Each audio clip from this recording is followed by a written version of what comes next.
بزرگان محترم، معزز بھائی اور دوستوں، عزیز و بہنیں، بیٹیاں، مائیں،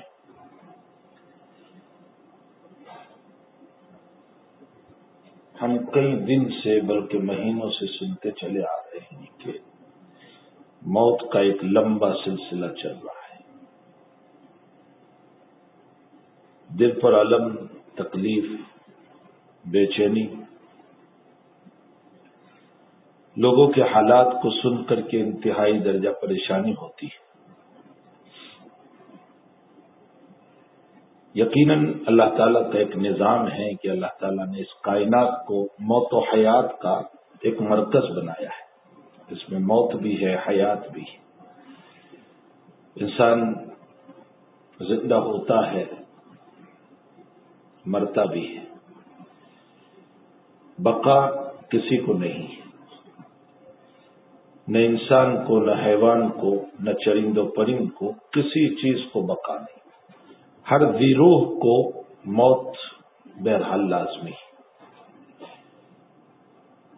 ہر ایک کی اپنی ایک عمر ہوا کرتی ہے، جیسے جنوں کی عمر کو اللہ تعالیٰ نے طویل رکھا ہے، بعض جانوروں کی عمر کو اللہ تعالیٰ نے طویل رکھا ہے۔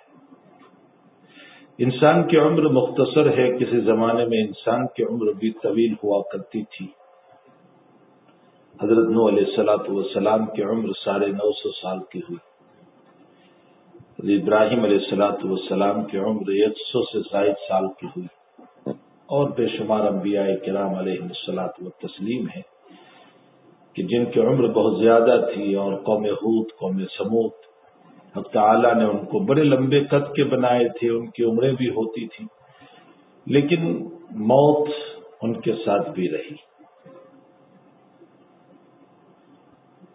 دنیا کے اعتبار سے اگر کوئی مالدار ترین بچ سکتا تھا تو بڑے بڑے مالدار دنیا میں گزرے۔ قارون کا خزانہ قرآن کریم اس کا نقشہ کھینچتا ہے، ان قارون کان من قوم موسیٰ فبغى علیہم۔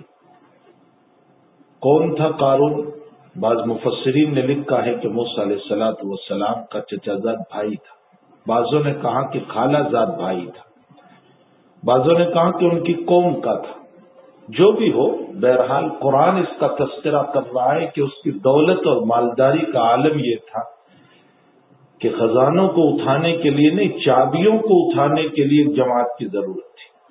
حالانکہ چابی ایک ایسی چیز ہے جو انسان کے جیب میں رہنے والی چیز ہے، چاہے 10 چابی ہو، 20 چابی ہو، 15 چابی ہو، 50 چابیاں ہو، وہ ایک جیب میں رہنے والی چیز ہے۔ لیکن لَتَنُوءُ بِالْعُصْبَةِ أُولِي الْقُوَّةِ، اور وہ بھی کوئی ایسے ویسے نہیں، بڑے طاقتور لوگ اس کی چابیوں کو اٹھاتے تھے۔ اولی القوہ، طاقتور لوگ۔ اور پھر عصبہ کہتے ہیں جماعت کو، یعنی ایک جماعت، اور وہ بھی طاقتور جماعت چابیوں کو اٹھاتی تھی۔ آپ انداز لگائیں کہ جہاں چابیوں کو اٹھانے کے لیے جماعت کی ضرورت پڑتی ہے تو اس کے خزانے کا کیا حال ہوگا۔ لیکن بغاوت خداوندی، غرور اور تکبر، اپنی دولت پر اطراحت، حضرت موسیٰ علیہ السلام کے خلاف سازش، نتیجہ یہ ہوا کہ رب کریم نے زمین میں غرق کر دیا۔ اور حضور پاک صلی اللہ علیہ وسلم فرماتے ہیں کہ الی یوم القیامہ یتزلزل، وہ زمین میں چلتا رہے گا یہاں تک کہ قیامت میں حق تعالیٰ اس کو 7 زمین کے نیچے سے نکالیں گے۔ اس کی دولت اس کو بچا نہ سکے۔ اگر دولت کی وجہ سے کوئی بچ سکتا تھا تو قارون بچ جاتا۔ اگر حکومت کی وجہ سے کوئی بچ سکتا تھا تو فرعون کو حق تعالیٰ نے جو حکومت عطا فرمائی تھی، بہت عجیب و غریب حکومت تھی اس کی۔ اس سے آگے چلیے، سلیمان علیہ السلام کو جو حکومت عطا فرمائی تھی، کائنات میں کسی کو وہ حکومت نہیں۔ دنیا کا حاکم انسان پر تو حکومت کرتا ہے، جن پر کون حکومت کرے گا؟ لیکن قرآن گواہ ہے اس بات کے اوپر کہ آپ نے جنوں پر حکومت فرمائی، بلکہ بیت المقدس کو تعمیر کروایا جنوں سے۔ اور رب کریم سے جب آپ کی موت کا وقت آیا تو آپ نے فرمایا کہ اللہ میری موت کا پتہ جنوں کو نہ چلے، ورنہ یہ لوگ کام چھوڑ دیں گے۔ اللہ تعالیٰ قرآن میں کہتے ہیں لیکن کیڑوں کو پتہ چلا، اس لیے کہ کیڑوں نے جس لکڑی کا سہارا تھا اس کو کھانا شروع کیا، اور اسی میں پھر سلیمان علیہ السلام گر گئے اور پتہ چلا کہ آپ کی وفات ہو چکی ہے۔ چرند و پرند پر حکومت،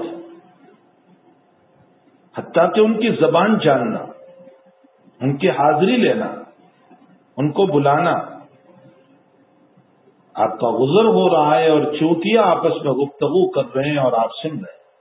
یا ایھا النمل ادخلوا مساکنکم لا یحطمنکم سلیمان وجنودہ وہم لا یشعرون فتبسم ضاحکا من قولہا۔ آپ ہنس پڑے اس کی بات پر جو چوتیوں کے سردار اپنے ماتحت چوتیوں کو کہہ رہی تھی کہ تم اپنے بل میں چلی جاؤ، یہ سلیمان کا لشکر جا رہا ہے، کہیں یہ بے خبری میں تمہیں رون نہ ڈالے۔ اور حضرت ہنس پڑے اس بات پر۔ وقال رب اوزعنی ان اشکر نعمتک التی انعمت علی وعلی والدی وان اعمل صالحا ترضاہ۔ یہاں عجیب و غریب گفتگو کر رہے ہیں کہ اللہ تو نے جو مجھ کو حکومت دی میں شکر گزار ہوں تیرا، ان اشکر نعمتک التی، مجھ پر میرے والدین پر، اس لیے کہ داؤد علیہ السلام کو بھی جو تعالیٰ نے حکومت کے ساتھ ساتھ جو معجزہ عطا فرمایا تھا کہ لوہا بغیر آگ میں تپائے ہوئے نرم ہو کر جو بنانا چاہتے تھے بن جاتا تھا۔ بعض مفسرین نے لکھا ہے، بلکہ عمدۃ القاری میں علامہ عینی رحمۃ اللہ علیہ نے لکھا ہے کہ لقمان رحمۃ اللہ علیہ کے باب میں یہ اختلاف ہے کہ آپ کس زمانے کے تھے۔ بعضوں نے کہا کہ ابراہیم علیہ السلام کے زمانے کے آپ تھے اور حضرت ابراہیم علیہ السلام پر ایمان لائے تھے۔ بعضوں نے یہ بھی لکھا ہے کہ آپ داؤد علیہ السلام کے زمانے میں تھے اور آپ نے حضرت داؤد علیہ السلام کو یہ پوچھنے کی ہمت کی کہ یہ ہاتھ میں لوہا کیسے نرم ہو جاتا ہے، لیکن فرمایا کہ میری حکمت نے اندر سے اجازت نہیں دی کہ بھلا میں ایک نبی کو کیسے سوال کروں، اور چونکہ لقمان کی حکمت بہت مشہور ہے، فرمایا میری حکمت نے مجھ کو اجازت نہیں دی کہ بڑوں کو یہ سوال نہیں کرنا چاہیے۔ تو لوہا موم ہو جاتا تھا، اسی پر ان اشکر نعمتک التی انعمت علی وعلی والدی وان اعمل صالحا ترضاہ۔ اعمال صالحہ بہت بڑی چیز، تعالی نصیب فرما دے اعمال صالحہ۔ تو حکومت کے اعتبار سے اگر کوئی بچ سکتا تھا تو سلیمان علیہ السلام کی حکومت دنیا میں کسی کو نہیں ملی، حتیٰ کہ جناب نبی کریم صلی اللہ علیہ وسلم نے ایک رات جب نماز پڑھ رہے تھے اور اولاد الشیطان، شیطان کی ذریت آپ کی نماز خراب کرنے آئی۔ افریت یہ نام نہیں ہے، افریت کا معنی انتہائی درجہ شرکش، یہ اس کا معنی ہوتا ہے۔ تو وہ نماز خراب کرنے آیا اور حضرت فرماتے ہیں کہ میں نے سوچا کہ اس کو پکڑ لوں اور مسجد نبوی کے ستون سے باندھ دوں، اگر میں باندھ دیتا تو صبح تم لوگ دیکھتے اس کو، لیکن مجھے میرے بھائی سلیمان علیہ السلام کی دعا یاد آ گئی، رب هب لی ملکا لا ينبغی لأحد من بعدی۔ اے اللہ تو نے جو مجھ کو ملک دیا، مجھے جو حکومت دی، ایسے حکومت بعد میں کسی کو نہ دے۔ اگرچہ نبی علیہ الصلوۃ والسلام کو جنوں پر بھی حکومت تھی، جبھی تو آپ تشریف لے گئے تبلیغ کے لیے جنوں میں۔ روایتوں میں یہ اور نبیوں کے باب میں نہیں ملتا ہے کہ وہ جنوں میں تبلیغ کے لیے تشریف لے گئے ہو، لیکن رسول اللہ صلی اللہ علیہ وسلم کے باب میں روایتیں بھری پڑی ہیں کہ آپ تشریف لے گئے اور جنوں کے ساتھ گفتگو اور ان کو اسلام کی دعوت اور ایمان کی دعوت دینا اور جنوں کا آپ پر ایمان لانا، روایتیں بھری پڑی۔ تو اس سے بڑھ کر حکومت کیا ہو سکتی ہے کہ وہ آپ کے مطیع اور فرما بردار ہو رہے، لیکن آپ نے سلیمان علیہ السلام کی الفاظ کی رعایت فرما کہ میرے بھائی سلیمان نے جب یوں کہا تھا کہ لا ينبغي لأحد من بعدی، تو کہیں ان کے الفاظ ٹوٹ نہ جائیں، اس لیے آپ نے چھوڑ دیا۔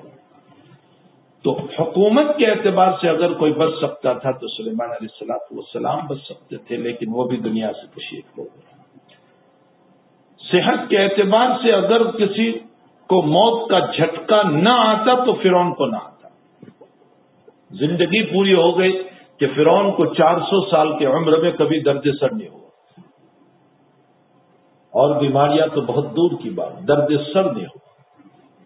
اگر صحت کے اعتبار سے کسی کو شفا مل سکتی تھی، اب موت سے بچنا ہو سکتا تھا تو فرعون بچتا، حکومت کے اعتبار سے ہو سکتا تھا تو سلیمان علیہ السلام بچتے، اور اس کے علاوہ بہت سارے حاکمین گزرے ہیں۔ اور اگر دینی اعتبار سے کوئی بچ سکتا تھا کہ جس کے پاس سب سے اعلیٰ دین ہو، اس کو موت نہ آئے، تو جناب محمد رسول اللہ صلی اللہ تعالی علیہ وسلم کو موت نہ آتی۔ لیکن آپ کی موت کی بشارت قرآن کریم نے پہلے سنا دی، وما محمد الا رسول قد خلت من قبلہ الرسل افئن مات او قتل انقلبتم علی اعقابکم۔ افئن مات، اگر یہ مر جائے، او قتل، یا شہید کر دیے جائیں، انقلبتم علی اعقابکم، کیا تم دوبارہ مرتد ہو جاؤ گے؟ ومن ينقلب على عقبیہ فلن یضر اللہ شیئا، اور جو مرتد ہوا وہ سن لے کہ اللہ کا کچھ نہیں بگاڑ سکتا ہے۔ یہ موت کی بشارت تھی نبی کریم صلی اللہ علیہ وسلم۔ یہی وجہ ہے کہ آپ کی وفات کے موقع پر صدیق اکبر رضی اللہ تعالیٰ عنہ نے جو خطبہ دیا، اس خطبے میں یہی آیات پڑھی، اس لیے کہ یہ بشارت سنا رہی تھی۔ اور تب جا کر حضرت عمر کو تنبؤ ہوا کہ واقعتاً نبی کریم صلی اللہ علیہ وسلم کی وفات ہو گئی۔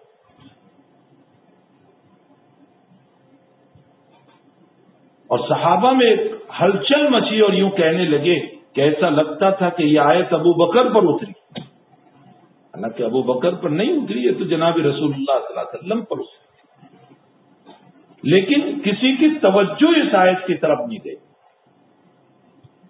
اور صدیق اکبر نے فرمایا من کان یعبد محمدا فإن محمد قد مات ومن کان یعبد اللہ فإن اللہ حی لا یموت۔ جو اللہ کی عبادت کرتا تھا، جو محمد کی عبادت کرتا تھا، وہ سن لیں کہ محمد مر گیا، اور جو اللہ کی عبادت کرتا ہے اللہ زندہ ہے، اس کو موت نہیں آتی۔ تب صحابہ کو تنبؤ ہوا اور یقین ہوا کہ جناب رسول اللہ صلی اللہ علیہ وسلم دنیا سے تشریف لے۔ بہرحال میرے بھائیوں اور بہنوں، موت ایک آنی جانی چیز ہے۔ خلق الموت والحیات لیبلوکم ایکم احسن عملا، ہم نے موت اور حیات کو پیدا کیا تاکہ ہم تمہیں آزمائیں کہ کون اچھے عمل کرتا ہے۔ اب لیبلوکم ایکم احسن عملا کا مطلب یہ ہے کہ ہم نے تمہیں حیات دی، حیات کو پیدا کیا، لیکن ساتھ ہی موت کو پیدا کیا ہے جو ڈرانے والی چیز ہے۔ تو آیا موت کو مد نظر رکھتے ہوئے کون اپنی زندگی کو ٹھیک کرتا ہے؟ اس لیے کہ ایک ہے قیامت صغریٰ اور ایک ہے قیامت کبریٰ۔ نبی اکرم صلی اللہ علیہ وسلم فرماتے ہیں کہ جیسے ہی موت آتی، قیامت صغریٰ یعنی چھوٹی قیامت قائم ہو جاتی ہے اس کو۔ من مات فقد قامت قیامتہ او کما قال علیہ الصلوۃ والسلام، جو مرتا ہے اس کی قیامت شروع ہو گئی۔ قیامت کے شروع ہونے کا مطلب یہ ہے کہ اب اس سے مختصر طور پر تو یہی حساب ہوگا، وہ تفصیلی حساب تو قیامت میں ہے۔ میں نے مختصر اس بات کی طرف کہ وہ جو سوالات ہیں وہ اس کی زندگی کا حساب ہے، ایمان ہے یا نہیں، یہ حساب ہے۔ نبی اکرم صلی اللہ تعالی علیہ وسلم کا قائل ہے یا نہیں، یہ حساب ہے۔ اللہ کو، توحید کو مانتا ہے یا نہیں، یہ زندگی کا مختصر حساب ہے۔ اور اس مختصر حساب پر جو سزا ہوگی وہ آخرت کے مقابلے میں تو مختصر ہے، لیکن دنیا کے اعتبار سے ہزاروں گنا بڑھتا ہے۔ یہ نہ سمجھے کہ مختصر ہے، جناب نبی کریم صلی اللہ علیہ وسلم کا 2 قبروں کے اوپر سے گزر ہوا، اندر کی چیخو پکار سنی آپ صلی اللہ علیہ وسلم، عذاب کی آواز سنی آپ نے فرمایا ان دونوں قبر والوں کو عذاب ہو رہا ہے، اور آپ نے کھجور کی ٹہنی منگوائی اور 2 ٹکڑے کر کے اوپر رکھ دی، اور فرمایا لعل اللہ، امید ہے کہ اب تعالیٰ جل شانہ اس کی وجہ سے تخفیف فرما دے۔ تو آپ نے دونوں کے قبر کی عذاب کو سنا، اور جب صحابہ نے فرمایا کہ یا رسول اللہ کیا وجہ ہے، ان کو عذاب کس بات؟ فرمایا ایک نمیمہ اور غیبت میں مبتلا ہے، چغلی کرتا ہے، اس کی بات اس کو، اس کی بات اس کو، اور دوسرا پیشاب کے قطروں سے نہیں بچتا تھا، ناپاک رہنا اس کی عادت تھی جس پر عذاب ہو رہا۔ یہ حساب نہیں تو اور کیا ہوا کہ ناپاکی کا حساب پاکی کا حساب لیا گیا، نمیمہ اور غیبت کا حساب لیا گیا، چغلی کا حساب لیا گیا۔ کیا زبان کینچی سے چلی ہے یا صحیح رخ پر چلی؟ یہ مختصر حساب ہے، تفصیلی حساب تو قیامت میں ہوگا، جہاں ساری زندگی کے ایک ایک لمحے کا حساب،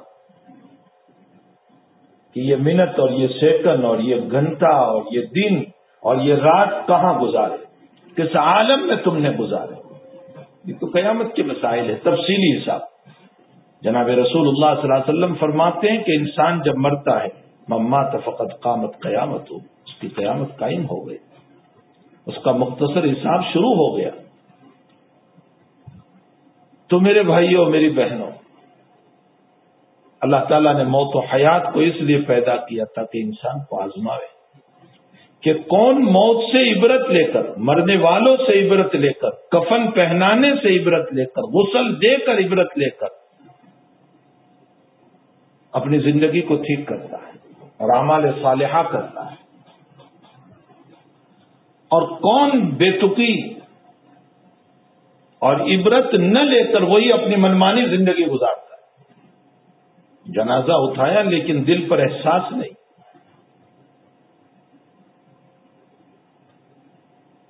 اور قبر میں اتارا لیکن دل پر ذرہ برابر احساس نہیں۔ اور میں سوچ رہا ہوں میرے بھائیوں کہ اللہ کے غضب اور غصے سے ڈرنے کی ضرورت ہے، نہ کہ موت سے ڈرنے کی ضرورت ہے۔ اللہ اکبر، میں کئی دن سے اس پر سوچ رہا ہوں، لوگ موت سے ڈر رہے ہیں، موت آئے گی، موت آئے گی، موت آئے گی، حالانکہ ڈرنے کی چیز اللہ کا غصہ ہے کہ اللہ اپنی نافرمانی پر ہم پر غضب میں آیا ہوا ہے۔ نتیجہ کیا نکلا؟ نتیجہ یہ نکلا کہ ہم اللہ کے غضب سے نہیں ڈر رہے، اسی لیے نافرمانیاں نہیں چھوٹ رہی، اور موت کے ڈرنے کی وجہ سے ساری تدابیر کی طرف تو جا رہے ہیں، لیکن اللہ کو راضی کرنے کی تدبیر کی طرف کوئی نہیں جا رہا۔ میں بہت دنوں سے اس کا تجزیہ کر رہا تھا، اور میرے ذہن میں یہ بات گھوم رہی ہے کہ جو چیز ڈرنے کی ہے اس سے تو ڈرتے نہیں، اللہ کے غضب سے، قہر سے جو ڈرنے کی چیز ہے اس سے کوئی نہیں ڈرتا۔ اگر غضب اور قہر سے ہم ڈر جائیں اور یہ سوچ لیں کہ اب تعالیٰ جل شانہ اپنی پکڑ پر آیا ہے، اور یہ مختصر پکڑ ہے ابھی تو، اگر بہت بڑی پکڑ ہو جائے تب تو اور مسئلہ ہو جائے، تو ہم غضب سے اور قہر سے تو نہیں ڈر رہے، لیکن موت سے ڈر رہے ہیں۔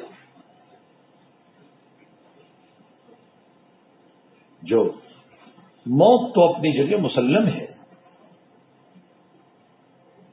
موت جو ہے وہ تو اپنی جگہ مسلم ہے، موت پر کوئی اشکال نہیں ہو سکتا ہے، موت اپنی جگہ بالکل وقت پر آنے والی ہے، لا یستاخرون ساعۃ ولا یستقدمون، وہ بیماری نہ ہوگی تو بھی موت آئے گی، تدابیر کے باوجود موت آئے گی۔ کتنے لوگ ہیں جو کسی سے نہیں ملتے موت آ گئی، حکیم الامت حضرت اقدس تھانوی نور اللہ مرکزہ نے ایک واقعہ لکھا ہے کہ 7 آدمی کہیں سفر کر رہے تھے اور چلتے چلاتے بارش کا زمانہ تھا اور بجلی تھی بہت زوروں سے، تو وہ ایک مکان میں یا ایک جگہ پر چلے گئے۔ اب بجلی کنتی تھی، آتی تھی لیکن واپس آتی تھی، واپس آتی تھی، واپس۔ تو یہ 7 نے مشورہ یہ کیا کہ غالباً ہم میں سے کسی ایک کی موت مقدر ہے اس بجلی سے، لیکن کس کی موت مقدر ہے وہ پتہ نہیں ہے، چونکہ ہم 7 کے ساتھ ہے اس لیے بجلی آتی ہے چلی جاتی ہے، تو ہم الگ الگ ایک ایک نکل کے کل چلنا شروع کریں تاکہ کم سے کم 6 تو بچ جائے۔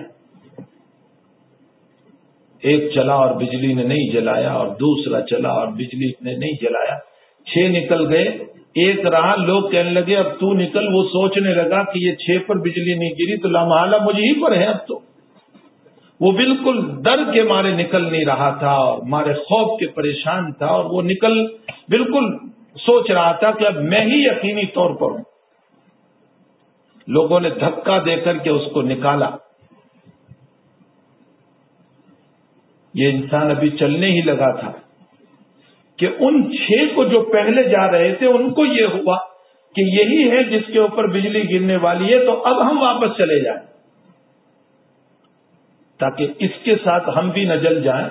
وہ ابھی نکلا ہی تھا کہ 6 کے 6 اندر گئے، اور اللہ کا کرنا کہ دیوار گری اور وہ 6 کے 6 مر گئے اور یہ بچ گیا۔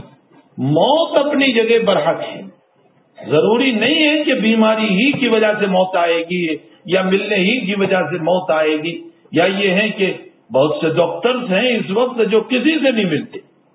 خود ایک بہت بڑے ڈاکٹر مجھ کو ملے، ایم ڈی فزیشین ہے اور بہت بڑے ڈاکٹر ہیں، وہ ملے اور انہوں نے کہا کہ میں ہاسپٹل چلا رہا ہوں اور میں نے اپنے ہاسپٹل میں ایک کو بھی آنے نہیں دیا اس طرح، بلکہ میرا اسسٹنٹ ڈاکٹر جو تھا میں نے اس کو وہ جو چیک کرنے کا آلہ ہوتا ہے مشین گن کی طرح اس کو لے کر دروازے پر کھڑا کیا، اور وہ دروازے ہی پر چیک کر کے وہیں سے ان کو واپس کر دیتا تھا۔ میری ہاسپٹل میں اس طرح کے ایک آدمی نے قدم بھی نہیں رکھا، ہاتھ بھی نہیں رکھا، میں نے کسی کے اوپر نہ کسی کا ایڈمٹ کرنا ہوا میری ہاسپٹل میں، لیکن اس کے باوجود ان کو پازیٹیو رپورٹ آیا اور وہ 14 دن گزار کر کے آئے ہاسپٹل کے اندر۔ حقیقت یہ ہے کہ موت ڈرنے کی چیز نہیں ہے، وہ تو مسلم ہے اپنی جگہ۔ حق تعالی نے اگر موت مقدر کی ہے تو ساری صحتوں کے عالم میں بھی موت آ جائے گی، اور اگر موت مقدر نہیں کی ہے تو لاکھوں بیماریوں کے باوجود ہم بچ جائیں گے۔ موت ڈرنے کی چیز نہیں ہے، ڈرنے کی چیز جو ہے وہ اللہ کی نافرمانی، اللہ کا غضب، اللہ کا قہر، وہ ڈرنے کی چیز ہے۔ بندہ اسی سے نہیں ڈر رہا اس لیے مسجدیں خالی پڑی ہے، بندہ اسی سے نہیں ڈر رہا اس لیے نماز نہیں پڑھ رہے، بندہ اسی سے نہیں ڈر رہا اس لیے مجلسیں لگی ہوئی ہے، روزانہ تبصرے ہو رہے ہیں، آج 25 مر گئے، 50 مر گئے، 7 مر گئے، یہاں سے اطلاع وہاں سے اطلاع، اور ادھر نماز ہو رہی ہے اور نماز نہیں پڑھ رہے، تذکروں اور تبصروں میں وقت گزر رہا ہے۔ واٹس ایپ پر آنے والی خبریں کہ کورونا میں کیا ہو رہا ہے اس پر ٹائم پاس ہو رہا ہے کہ اس نے یہ میسج دیا اور اس نے یہ میسج دیا، سارے میسیجز ہم سن رہے ہیں اور پڑھ رہے ہیں اور اپنا وقت لگا رہے ہیں، اور نمازوں کا وقت نکل رہا ہے۔ نہ نماز ہے، اللہ کی یادیں ہیں، نہ استغفار ہے، نہ کلمہ شریف ہے، نہ درود شریف ہے، کچھ نہیں۔ اتنے مبارک ایام اس وقت جو چل رہے ہیں، اتنے مبارک ایام، جن ایام میں گزشتہ منگل کو میں نے کہا تھا کہ اس کا ہر دن یہ رمضان کے دنوں کی طرح ہے اور اس کی راتیں لیلۃ القدر کی طرح ہے، لیکن افسوس ہے کہ غفلت میں ہمارے ایام گزر رہے۔ تو میرے بھائی اور بہنوں، ڈرنے کی چیز اللہ کا غضب ہے، اللہ کا قہر ہے۔ حق تعالی جل شانہ سے ہم ڈریں۔ شیخ سعدی رحمۃ اللہ علیہ نے گلستہ میں کہا ہے، گر وزیر بخدا بتر سے ہم چنا جملک بودے۔ اگر وزیر جتنا بادشاہ سے ڈرتا ہے اتنا اگر خدا سے ڈرتا تو اللہ اس کو فرشتہ بنا دیتا. بس یہی حال اس وقت ہمارا ہے کہ جتنا ہم موت سے ڈر رہے ہیں، اگر اتنا خوف اللہ کا ہوتا تو تعالیٰ میں سمجھتا ہوں کہ اللہ ہمیں ولایت دے دیتا. لیکن ہمارے دلوں پر کوئی اثر نہیں ہے. تعالیٰ کے غضب کا، قہر کا رونا آ رہا ہے. اور ادھر حال یہ ہے کہ اکابر اٹھتے جا رہے ہیں، آئے دن بزرگان دین اٹھتے جا رہے ہیں. علماء کی ایک لمبی فہرست ہے. موت العالم موت العالم، ایک عالم کی موت ایک عالم کی موت ہے. میں نے ابھی شروع میں حدیث پڑھی جو بخاری شریف کی روایت ہے، ان من اشراط الساعہ، حضرت انس رضی اللہ تعالیٰ عنہ اس کے راوی ہے، ان من اشراط الساعہ ان یرفع العلم ویثبت الجہل ویشرب الخمل ویظہر الزنا. قیامت کی نشانیوں میں سے ہے کہ علم اٹھ جائے گا. علم کیسے اٹھے گا؟ کچھ روایتوں سے تو یہ پتا چلتا ہے کہ علم جو اٹھے گا وہ جوف انسان سے اٹھ جائے گا، صفحات قرآن سے اٹھ جائے گا. قرآن کریم کے صفحات سے علم اٹھے گا. لوگوں کے دلوں سے علم ختم ہو جائے گا. اور اس طرح کی روایات بھی عبداللہ ابن مسعود رضی اللہ تعالیٰ عنہ کا ایک اثر ہے جس کو مصنف ابن ابی شیبہ نے نقل کیا. اول ما یفقدون من دینکم الامانہ وآخر ما تفقدون منہ الصلاح ویصلی قوم ولا دین لهم.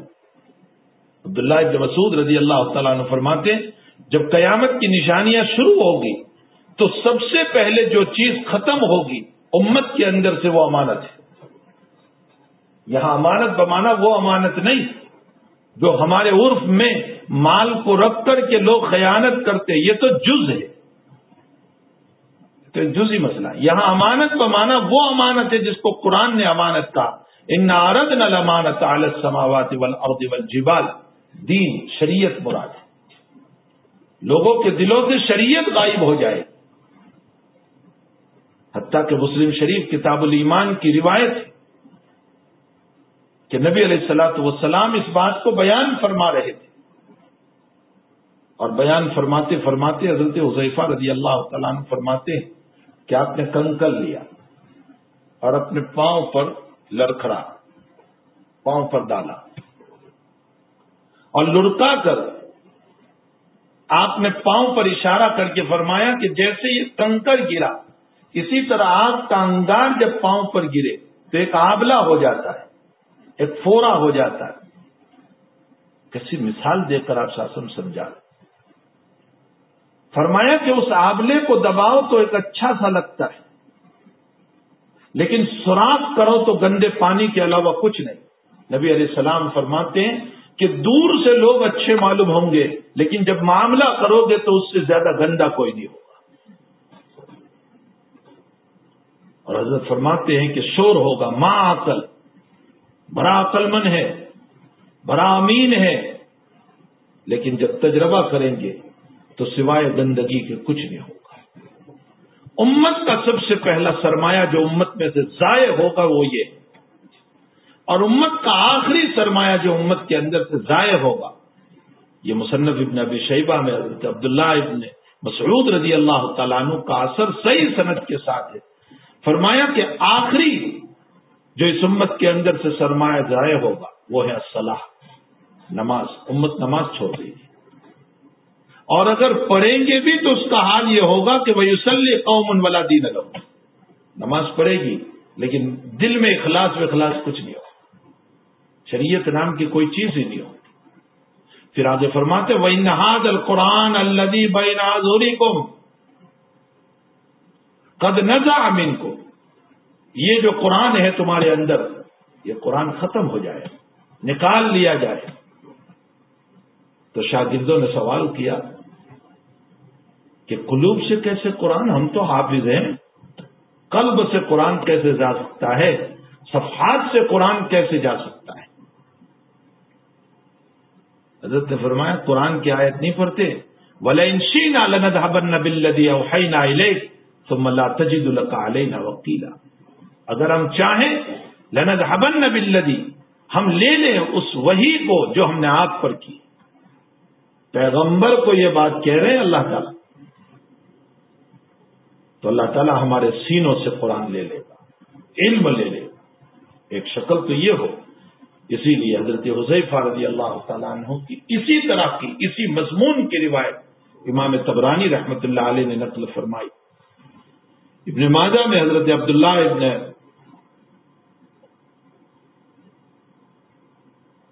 حذیفہ رضی اللہ تعالیٰ عنہ سے روایت ہے، قریب قریب یہی مضمون طبرانی میں ہے، ابن ماجہ میں ہے.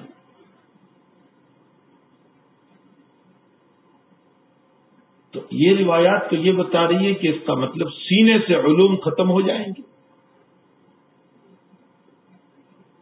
لیکن امام بخاری رضی اللہ تعالیٰ عنہ جو روایت لائے،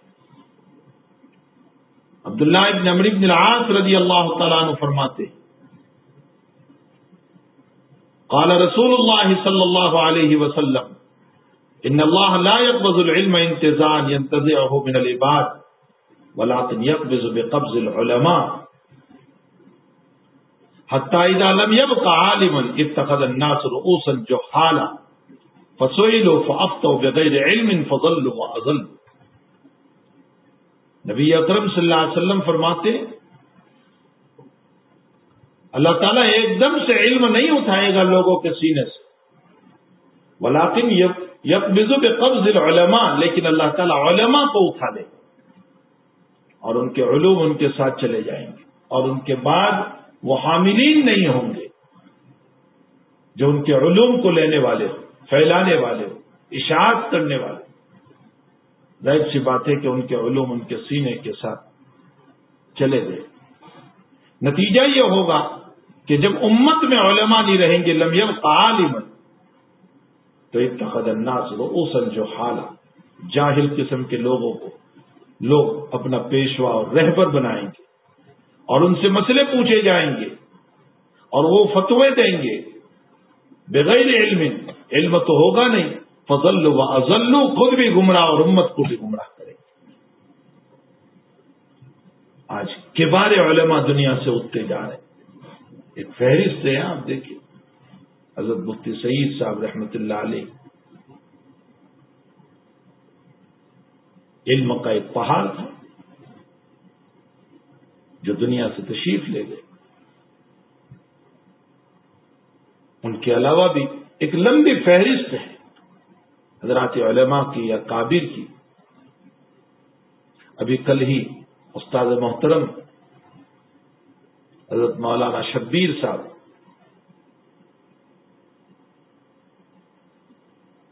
راندیری، جو میرے استاد ہوتے ہیں، راندیر جامعہ حسینیہ کے محتمیم تھے، ہم نے ان سے قدوری پڑھی.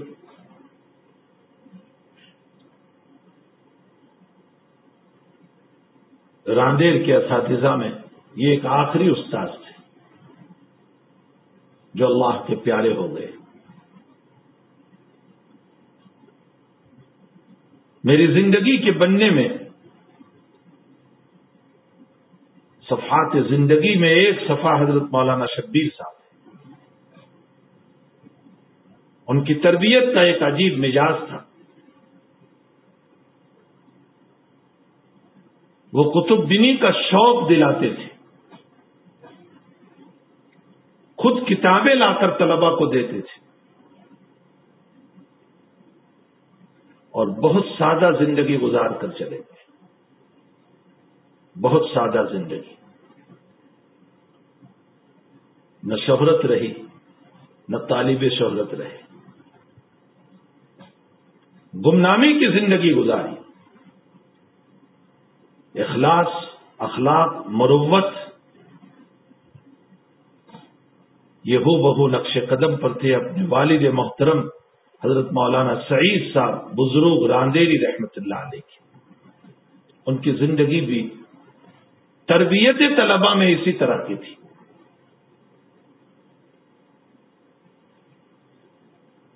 حضرت مولانا سعید صاحب رحمۃ اللہ علیہ، اس وقت میں ان کے حالات کیا بیان کروں، بڑے بڑے اساتذہ جو جامعہ حسینیہ کے تھے وہ نہیں کہ شاگرد تھے،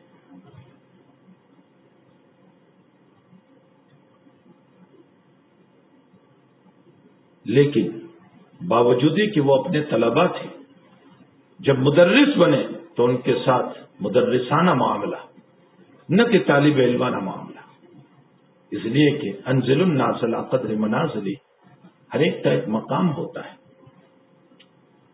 تربیت کا عالم یہ ہے کہ آپ دنیا کے کونے میں چلے جائیں، جامعہ حسینیہ کا فاضل اگر ملے گا تو اس کی زندگی کے بننے میں حضرت مولانا سعید صاحب رحمۃ اللہ علیہ ہو۔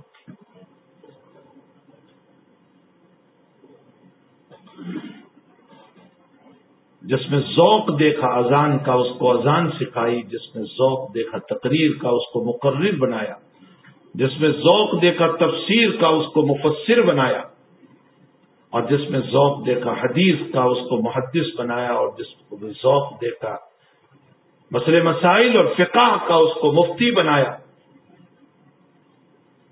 جس میں جیسا ذوق تھا، جس میں ذوق دیکھا کہ اچھا قرآن پڑھنے والا ہے اس کو اچھا امام اور مقری بنایا،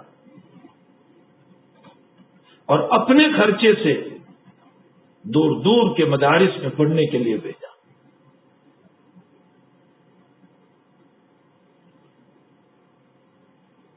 میں ان سارے شاگردوں کا ذکر تو کیسے کروں، صرف ایک شاگرد جو سرزمین بمبئی پر بہت بڑا کام کر کے گیا، حضرت مولانا شوکت صاحب کوکنی رحمت اللہ علیہ، یہ حضرت مولانا سعید صاحب ہی کی تربیت یافتہ اور جامعہ حسینیہ کے تھے۔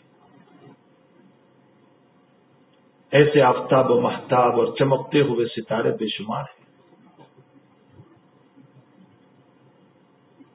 جن کو حضرت مولانا مسیح اللہ خان صاحب رحمۃ اللہ علیہ نے اعزازت و خلافت سے نوازا تھا، لیکن زندگی پوری ہو گئی کہ کسی کے سامنے ظاہر تک نہیں ہونے دیا۔ وفات کے بعد کاپی میں لکھا ہوا ملا جو حضرت کی اجازت تھی۔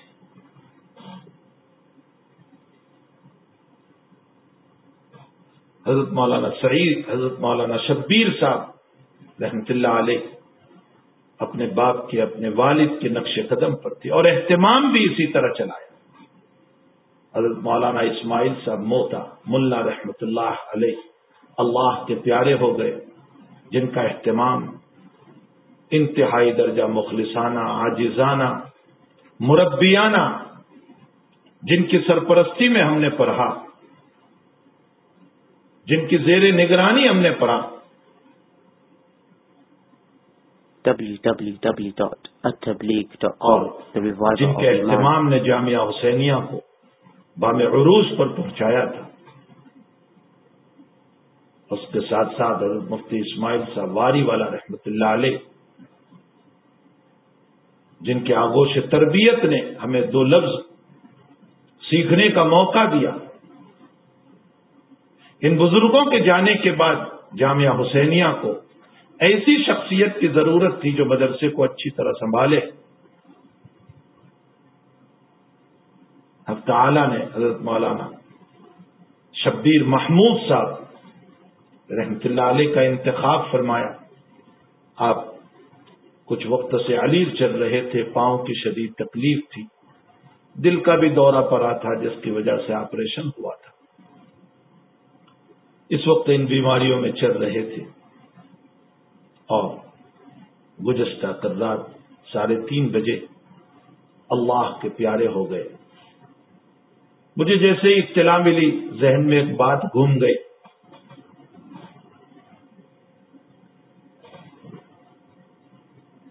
امام بخاری رضی اللہ تعالی عنہ نے بخاری شریف کتاب الجنائز میں ایک باب قائم فرمایا ہے کہ پیر کی موت بھی بہترین موت ہے،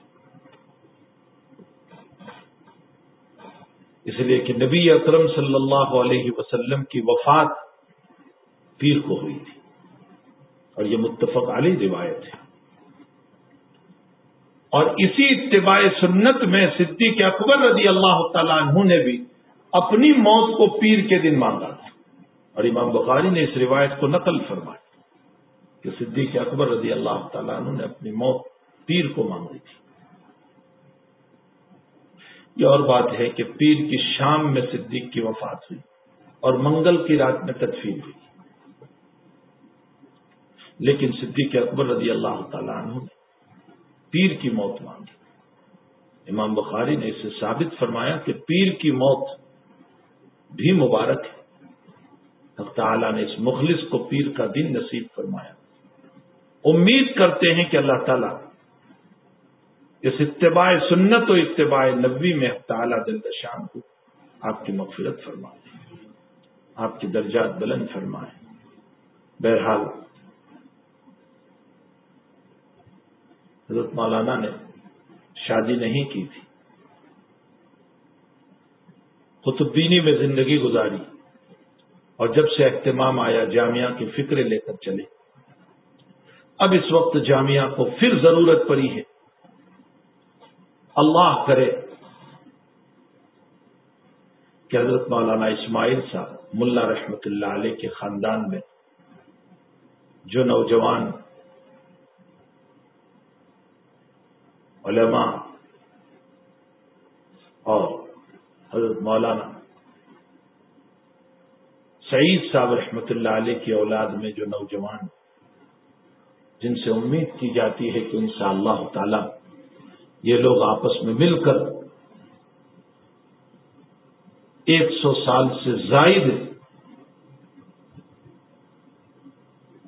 مدت سے قائم ہونے والے اس کشتی کو بھون میں پھنسنے نہیں دیں گے انشاءاللہ. اور آپسی مشورے سے کوئی نہ کوئی اس کا ملاح اور اس کا کپتان اور اس کا ناظم و محتمیم منتخب فرما کر کے اس مدرسے کو آگے چلائیں گے. بہرحال مادر علمی ہے. حضرت مولانا کو اس عاجز سے ماں شبیر صاحب رحمت اللہ علیہ کو اس عاجز سے بہت ہی زیادہ محبت تھی. آپ سے پڑھنے والے طلباء یہ بتایا کرتے تھے کہ سبق میں تیری اور ہمارے رفیق محترم حضرت مفتی فاروق صاحب لوہاروی شیخ الحدیث دارالعلوم لندن کا تم دونوں کی مثال دے کر کہا کرتے تھے کہ یہ دو میرے شاگرد ہیں. یہ ان کی وسعت ظرفی کی دلیل ہے کہ اپنے چھوٹوں کو اس طرح سبق میں یاد کرنا. اور بارہا ایسا ہوا کہ انجمن کے افتتاحی جلسے میں یا سالانہ جلسے میں اس عاجز کو یاد کر کے بلایا اور مجھ طالب علم کی حوصلہ افزائی کے لیے خود اخیر تک بیٹھے رہے جب تک جلسہ اختتام پذیر نہ ہوتا. اولئک آبائی، یہ ہمارے بڑے ہیں، کہاں سے ہم لائیں گے جو تواضع اور انکساری اور عاجزی کے پیکر حق تعالی جل شان ہوا منوالہ حضرت مولانا شبیر صاحب رحمت اللہ علیہ کی قبر کو نور سے منور فرمائیں، آپ کے درجات کو بلند فرمائیں، آپ کی بال بال مغفرت فرمائیں، آپ کے علوم کو اور آپ کے طلباء کے ذریعے سے امت میں شائع وضائع فرمائیں. اور حق تعالی جل شان ہو آپ کی خدمات جلیلہ جو جامعہ حسینیہ میں آپ نے کی ہے بحیثیت تدریس و اہتمام، اللہ اس کو تابندہ و پائندہ رکھے اور آپ کا ایک بہترین بدل تعالی عطا فرمائے جو جامعہ کی اس کشتی کو لے کر کے چلنے والے ہو. ابھی اطلاع ملی کہ حضرت مولانا ایوب صاحب ہتھوڑا کے رہنے والے تھے. حضرت مولانا قمر الزمان صاحب رحمت اللہ علیہ کے مجاز و خلیفہ ہیں. آپ نے ویارا، سونگڑھ، یہ جو علاقہ ہے اس علاقے میں حضرت مولانا نے بہت کام کیا اور خوب اٹھایا علاقے کو. آپ بلبل گجرات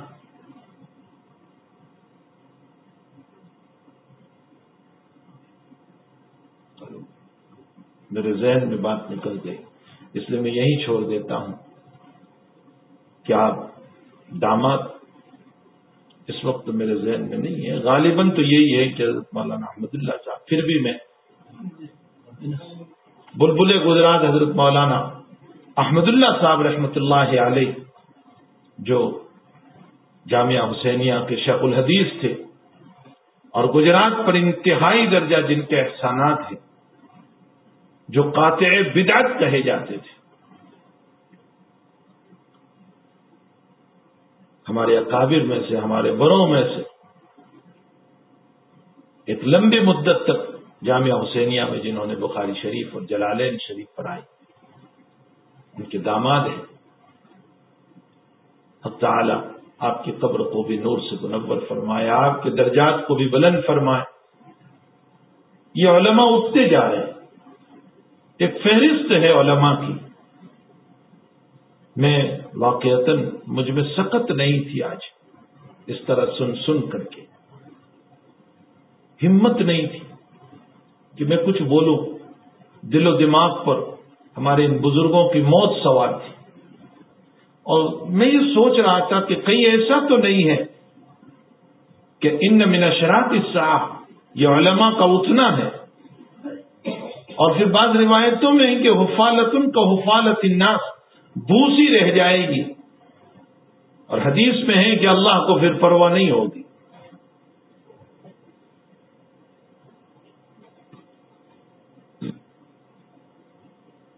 تو بہرحال علماء کا اٹھ جانا یہ علم کا اٹھنا ہے، اور پھر جو جاتے ہیں ان کی جگہ خالی ہے۔ آپ نے سنا چند دن قبل، ابھی 2-5 دن ہوئے کہ حضرت مولانا سلمان صاحب رحمۃ اللہ علیہ، عظیم المرتبت شخصیت، حضرت شیخ رحمۃ اللہ علیہ کے داماد، نسبتاً نسباً سید، اور حضرت شیخ رحمۃ اللہ علیہ کی خانقاہ میں جنہوں نے برسوں تراویح میں قرآن شریف سنایا، حضرت شیخ کے بڑے لاڈلے، بڑے پیارے، وہ بھی اچانک اس دنیا سے رخصت ہو گئے، اور جو جاتے ہیں ان کی جگہ خالی پڑی، کوئی نظر نہیں آتا، دور دور تک نظر نہیں آتا۔ یہ تو میں نے 2-4 نام لیے، ورنہ 70-75 سے زائد علماء دنیا سے تشریف لے گئے۔ میرے بھائیوں اور میری بہنوں، موت ڈرنے کی چیز نہیں ہے۔ الموت جسر یصل الحبیب الی الحبیب، موت تو ایک پل ہے جس کے ذریعے سے محبوب اپنے محبوب سے ملتا ہے۔ مجھے ایک بات یاد آئی، حضرت تھانوی رحمۃ اللہ علیہ نے لکھا ہے کہ جس وقت مجنو دیوانہ ہوا ہے لیلا کے لیے، اور ایسا دیوانہ تو جنگلوں میں گھومنے لگا، نہ کھانے کی فکر نہ پینے کی فکر، تو اس کا باپ اس کو لے گیا حرمین شریفین، اور اسے کہا کہ غلاف کعبہ پکڑ کے دعا کر کے اس کی محبت ختم ہو جائے، اور توبہ کر سچے دل سے۔ تو اس نے غلاف کعبہ پکڑ کے بھی جو جملے کہے تھے، الہی تبت من کل المعاصی ولکن حب لیلا لا اتوب، میں تمام گناہوں سے توبہ کرتا ہوں لیکن محبت لیلا سے توبہ نہیں کرتا۔ اور اس کا اگلا شعر ہے جس میں اس نے کہا کہ الہی زد فی قلبی حب لیلا، میرے قلب میں لیلا کی محبت اور زیادہ کر۔ وَمَن یقل آمین فاغفر دعا فتقبل دعا ہو، اور جو میری دعا پر آمین کہے اس کی بھی دعا قبول کر۔ حضرت عبداللہ تھانوی ان اشعار کو نقل کرنے کے بعد کہتے ہیں کہ جب فانی محبت پہ انسان دیوانہ ہو کر غلاف کعبہ پر بھی اس کو چھوڑنا نہیں چاہتا، تو حقیقی عشق جب مولا سے ہو جاتا ہے تو وہ پھر موت سے کیسے ڈرتا ہے؟ موت ڈرنے کی چیز نہیں ہے، ڈرنے کی چیز تو اللہ کا قہر و غضب ہے۔ اور حقیقت یہ ہے کہ اللہ کی ناراضگی یہ ڈرنے کی چیز. باقی غم مسائل یہ تو اپنی جگہ زندگی میں لازم ہے. اور ایک بات سنو، غم اور مسائل یہ صرف دنیا داروں ہی پر نہیں ہے، دیندار کو بھی ہوتے.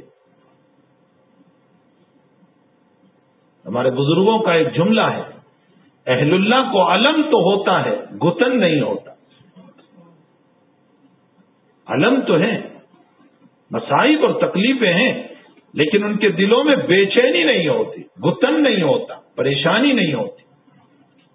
اور ایک بہت اچھی بات جو میں ابھی ایک کتاب دیکھ رہا تھا جس میں حضرت تھانوی رحمۃ اللہ علیہ نے لکھا کہ ادنا درجے کا بھی مومن ہوگا، شرط یہ ہے کہ اس کا ایمان ہو. بشارت اس کو بھی موت کے موقع پر ملتی ہے. یہ نہیں کہ بہت بڑے ولیوں ہی کو بشارت ملتی، شرط ایمان ہے. اس لیے کہ محدثین و مفسرین نے لکھا ہے کہ تقوی کے مراتب ہے، اور اس میں ادنا درجے کا تقوی ایمان ہے. بس ایمان ہے یہ بھی تقوی، اور اس سے اعلیٰ درجے کا تقوی اعمال صالحہ و معاصی سے بچنا، اور اس سے اعلیٰ درجے کا تقوی یہ ہے کہ انسان اس کے مولا میں فنا ہو جائے. تو نفس ایمان یہ بھی ولایت ہے، چاہے ادنا درجے کی. اور جب یہ بھی ولایت ہے تو بشارت موت کے موقع پر اللہ مومنین کو جو سناتے ہیں وہ اس کو بھی سناتے ہیں. ہاں اس کے ساتھ اگر اعمال صالحہ ہے تو نور نہ لا دو، بہت بڑی بات ہوگی. اور اس کے ساتھ اگر عشق مولا کا اور مقام ہے تو پھر اور بھی، یا ایتھا النفس المطمئنہ ارجعی الی ربک راضیۃ مرضیہ فادخلی فی عبادی وادخلی جنتی. تو میرے بھائیو، موت ڈرنے کی چیز نہیں ہے، یہ تو اپنی جگہ مسلم ہے. انسان کتنی ہی تدابیر کیوں نہ اختیار کر لے، لیکن مقدر میں موت ہے تو گھر میں بیٹھے بیٹھے بھی آ کر رہے گی. اینما تکونوا یدرککم الموت ولو کنتم فی بروج مشیدہ. شیشہ پلائی ہوئی دیوار اور کانچ کے بنگلے میں اگر آپ ہو جہاں ایک سوراخ بھی نہیں اندر جانے کا، موت وہاں بھی آئے گی.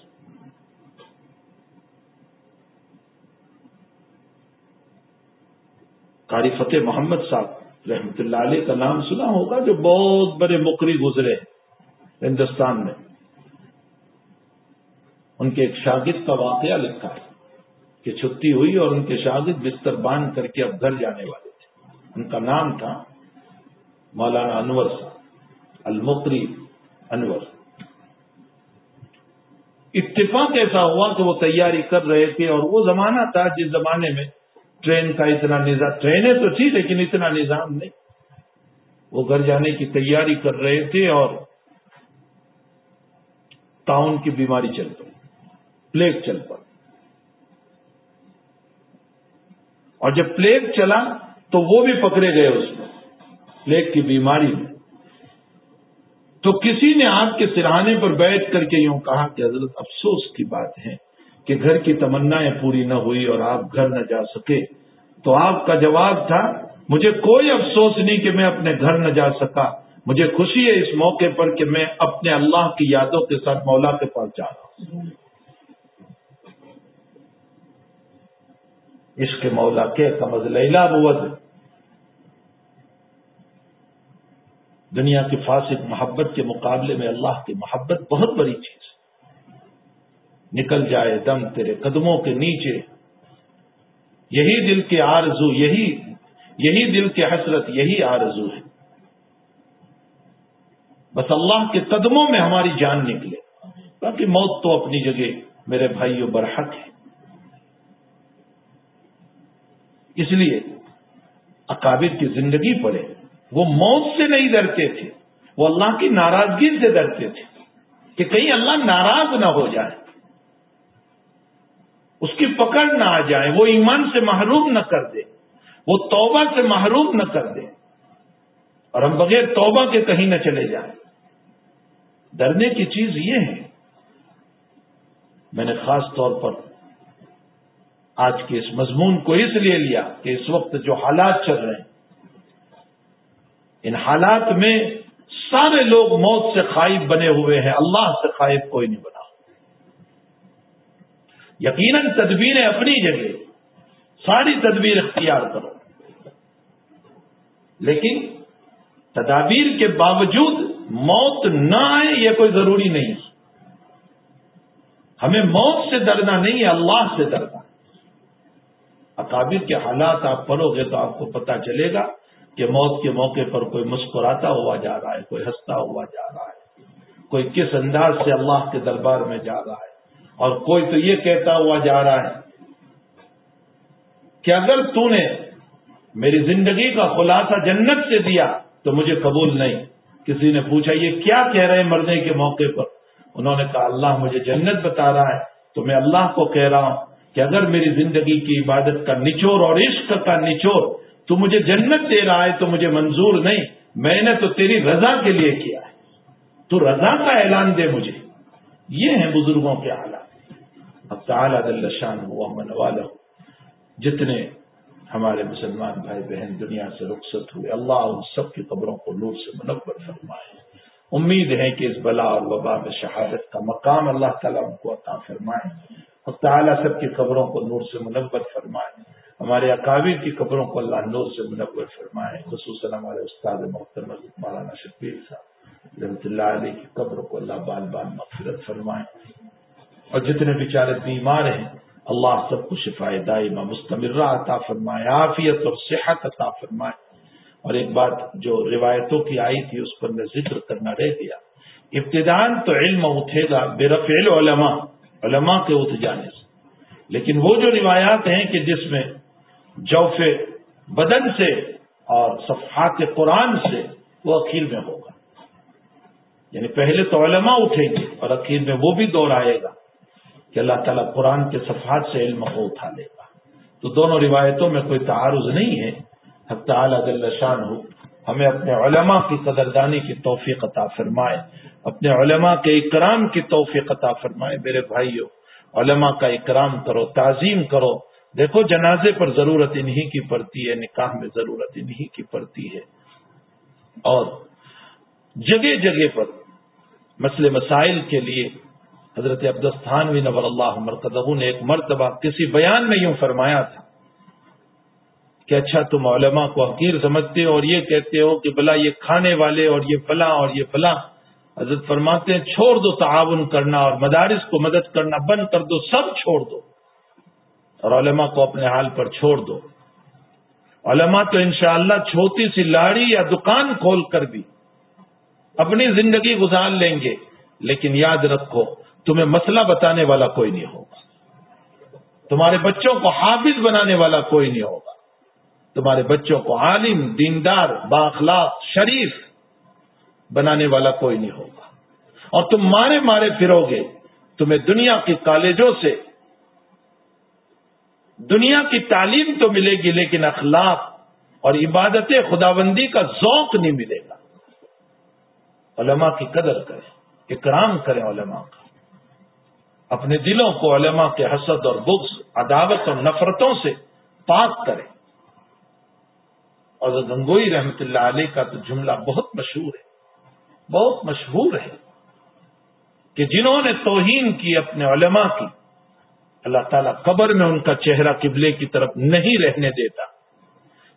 اس سے اشارہ ہے اس بات کی طرف کہ گویا حقانیت پر اللہ اس کو نہیں رہنے دیتا۔ اور گنگوئی جوش میں آ کر کے یہ فرماتے ہیں کہ اگر میری بات پر یقین نہ آتا ہو تو جس نے توہین کی ہے اس کی قبر کھول کر دیکھ لو، تمہیں اس کا چہرہ پھرا ہوا ملے گا۔ تو بھئی علماء کا اکرام کرے، تعظیم کرے، اس لیے کہ علماء پر گفتگو اور ان کی توہین اور تکریم کل کو اولیاء پر پہنچائے گی، اور اولیاء کی توہین اور ان کی بے حرمتی یہ کل کو ہمارے صحابہ پر پہنچائے گی، اور صحابہ کی بے حرمتی اور ان کی توہین یہ کل کو جناب رسول اللہ صلی اللہ علیہ وسلم پر پہنچائے گی۔ اس لیے ہمیں اپنے علماء کا احترام کرنا چاہیے۔ اللہ ہم سب کو اپنے بزرگوں کی احترام کی، ان کی تعظیم کی توفیق عطا فرمائے۔ ہمارے حضرت مفتی صاحب دامت برکاتہم نے اس وقت حضرت مفتی احمد صاحب خانپوری دامت برکاتہم نے جو وظائف اس وقت دیے، نستغفر اللہ ونتوب الیہ، کثرت سے پڑھیں، درود شریف کثرت سے پڑھیں حضرت کے، اللہ تعالیٰ خوب صحت اور عافیت عطا فرمائے، آپ کی زندگی کو ہمارے لیے سایہ عاطفت بنا کر کے ہم پر قائم دائم رکھے۔ جو وظائف آپ نے دیے ہیں ان وظائف کو امت پڑھیں، استغفار کی ضرورت ہے، توبہ کی ضرورت ہے، رجوع الی اللہ کی ضرورت ہے۔ اللہ کے علاوہ اس بلا اور وبا کو کوئی دور نہیں کر سکتا، اس لیے ہمیں اللہ کی طرف رجوع ہونے کی ضرورت ہے۔ وصلی اللہ علی النبی الکریم برحمتک یا رحمۃ۔